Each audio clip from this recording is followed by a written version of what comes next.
In this eTracker video we're going to look at unit tracking.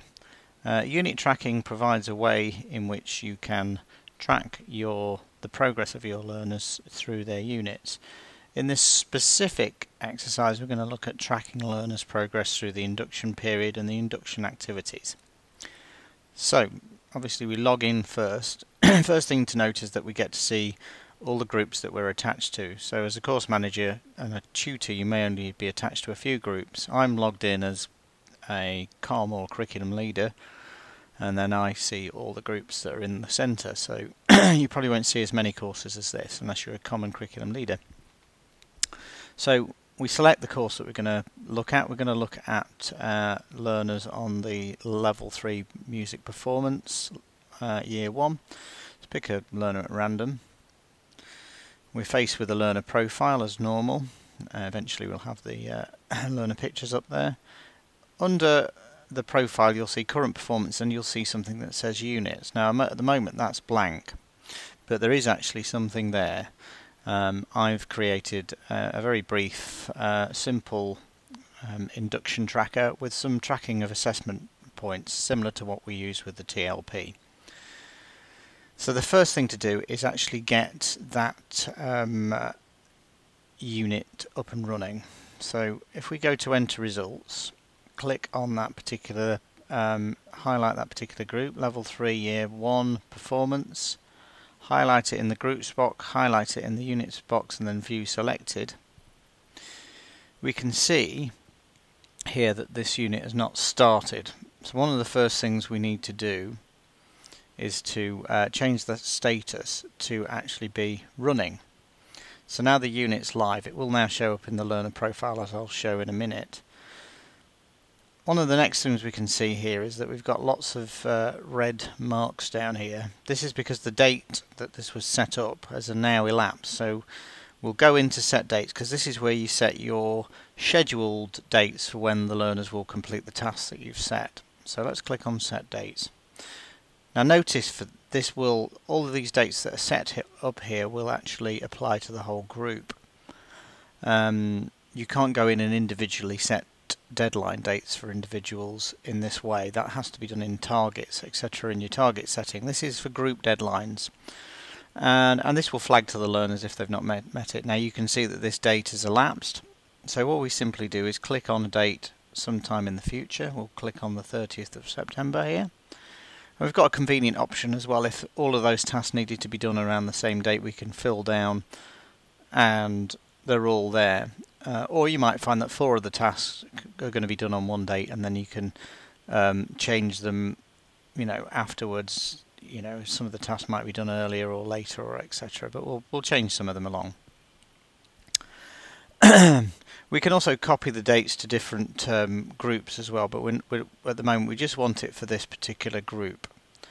Okay, so if we now we can do the next thing we can do is actually go to entering scores for the activities within the unit. But first off, let's go back to look at the unit and see if it's now appeared within the learner's profile.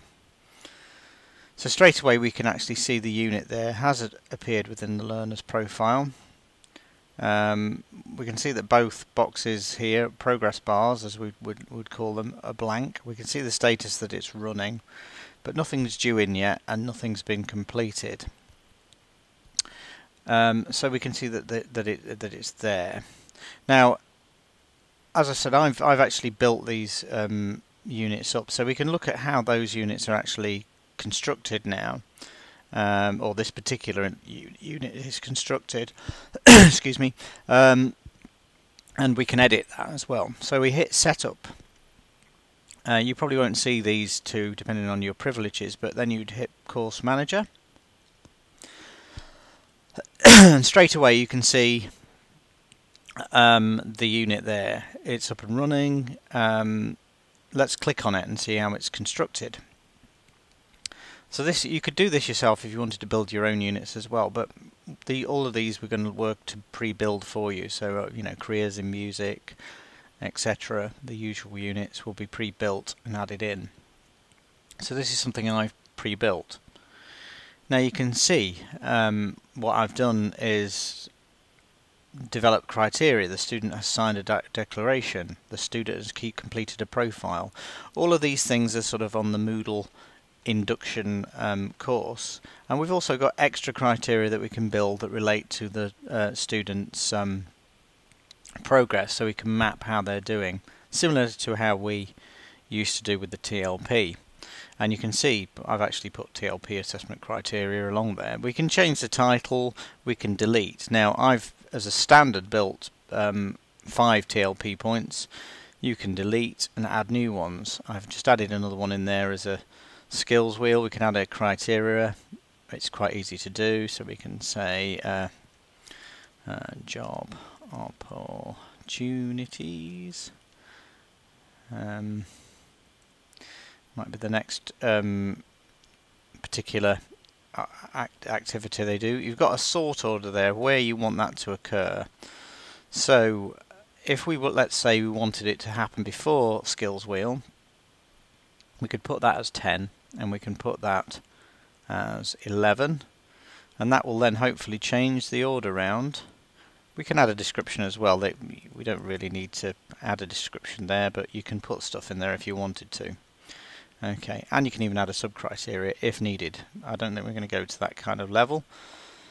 We saved it. If we go back into it, you can see now that job opportunities and skills wheels analysis has changed positions.